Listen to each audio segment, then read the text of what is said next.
You ask Tiger to solve. This deals with linear equations with one unknown. The final result is x equals -6. Let's solve it step by step. Group all constants on the right side of the equation. Subtract 3 from both sides. Simplify the arithmetic.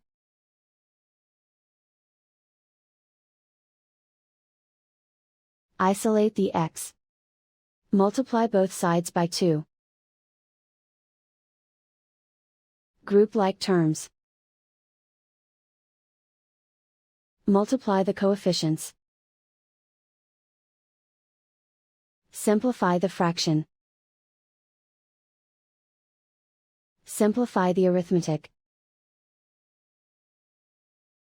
And so the final result is x equals -6.